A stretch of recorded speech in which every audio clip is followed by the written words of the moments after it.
One of the things I wanted to do this year was to build a do-it-yourself guitar pedal.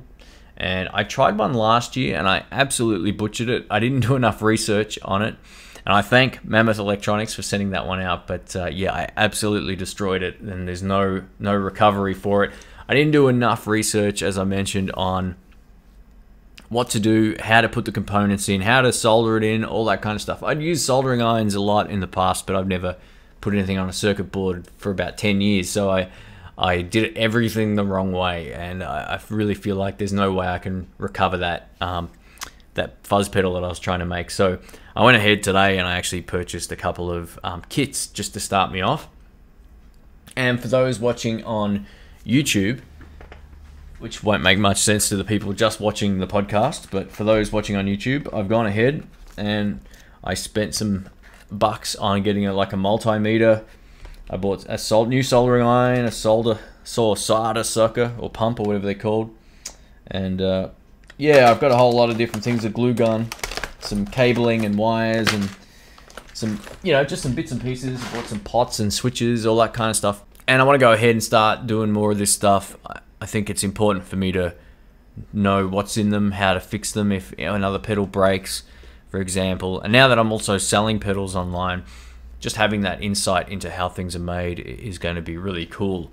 And there's so much great information online. This is what I love about the internet. You can, once you sort out the crap, you can find certain websites that just have loads of great stuff.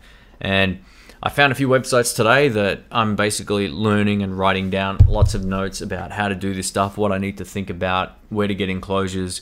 In Australia too, we're a little more limited on the availability of certain things here that would be if we're in the US or the UK.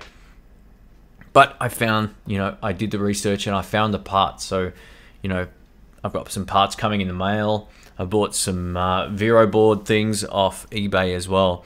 I'm not going to touch those boards for a while, but yeah, I'm going to do the prepackaged kit. So I'll just put everything in, make sure I can get it to work, put it in an enclosure and start the ball rolling. There's one really great website that I was on earlier, which basically has physical pictures, well, not photographs, but pictures of boards with all the components, and then sort of like a 3D see-through version of it where you can see exactly how things are placed on the board and where they go and all the different things you need to think about when making them. And what's really funny, some of the ones that are really well known have like $8 a parts. It's insane. I think a lot of this is going to be I hear that a lot on YouTube. Let's just start by saying, like, there was one guy who kept posting on every video that I viewed on YouTube, not just mine, but like other ones that I was looking at, other pedal demos. He'd be like, man, I can't believe the price of this stuff sometimes, there's like $8 a part. So I finally looked into it.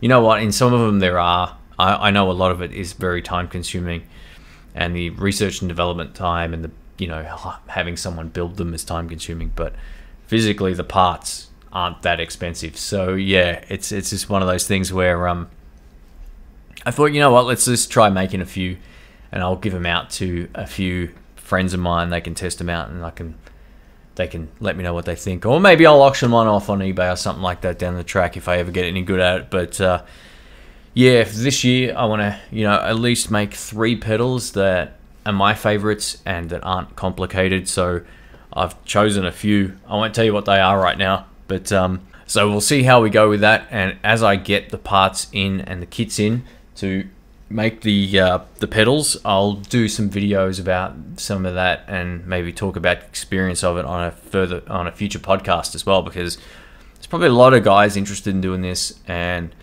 yeah, it was just a tough thing to take a step in a whole new direction. Like, I'm really good with computers and I'm good with certain things, but I've never really been that great with the tech side or the electronic side of things when it comes to actually building something like this. So I thought, why not? I'll give it a go. There's nothing much to lose other than a few bucks. And I think the great thing about the internet and about the places that I purchase this stuff from is if I get stuck, I can easily ask them for help, or the internet's full of great resources as well. So I'm hoping that there's a forum that I could visit that someone can point me in the right direction as well.